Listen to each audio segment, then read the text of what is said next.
Alright guys, I just got done doing a radiator flush. I'm going to also be replacing the valve cover gasket on my 95 Jeep Wrangler. As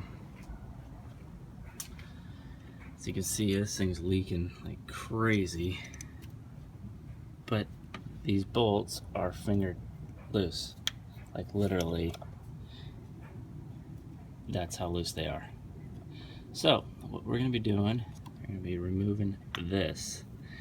So we'll have to get all the fittings and PCV valves off, wire looms, anything that's in our way, out of the way, so we can get to that valve cover. Alright, so let's see what we can do. So to get started, there's about 10 or 12 7/16 bolts on top of this valve cover. We're going to go ahead and start loosening those up. Alright guys, if you notice, I put a rag in here just so now the oil will get into the radiator system. So what we're going to do is, before we fully pop that valve cover off, I'm going to make sure I got the right seal for this. Now I have taken the bolts out, but the seal is still there. So basically what I'm going to do is lay it on top of the unit and see if bolt patterns line up, and if they do, we're good.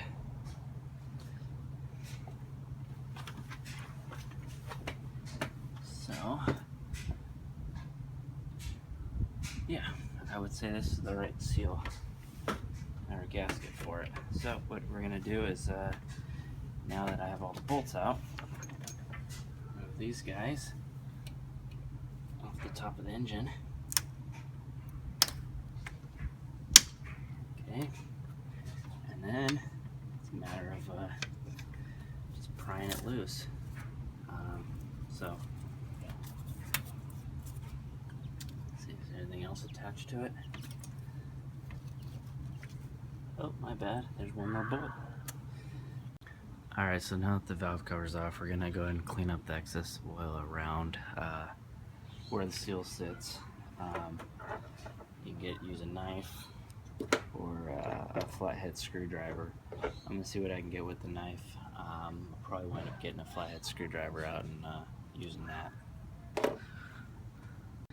Alright guys, so we're going to put the new gasket on. It turns out I did not need a screwdriver or anything. I just used a rag and just wiped off the engine. The old seal came off really easy. Nothing was stuck to the engine. So I basically just wiped off all the excess oil and cleaned it up in there. So we're going to put the new seal on. I found the easiest thing to do on Jeep models. I know my other vehicles, you usually just put the gasket on and then line the holes up. However, I found the easiest thing would be to take the gasket off, line it around your valve cover, and put the bolts in it. That lines up all the holes. Then you just go ahead and slide it in place and bolt it down.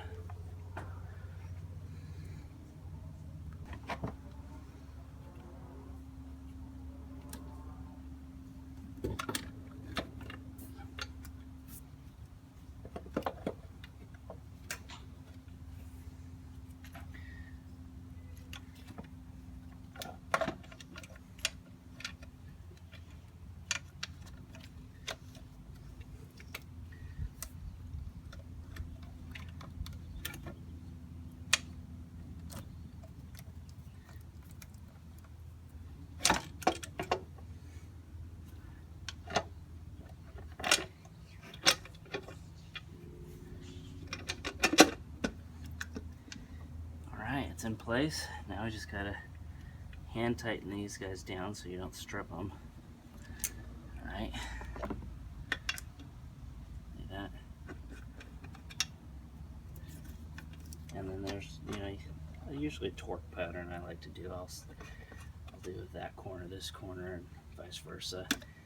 I don't know how important that really is, but I prefer to do that. Just because you want the gasket to seat on there nicely. The setting, just kind of torque it down with 2 fingers and call it good. So now that it's snug, I'm going to go ahead and get the wrench on it and tighten it up. Now, mind you, I did all this with the oil still in the engine. You don't have to drain that oil. I'm going to do an oil change probably this afternoon, but to do this, you don't need to drain the oil. So this is what I was talking about by doing the 2-finger tightening. Get as close to the head as possible. Get it down snug.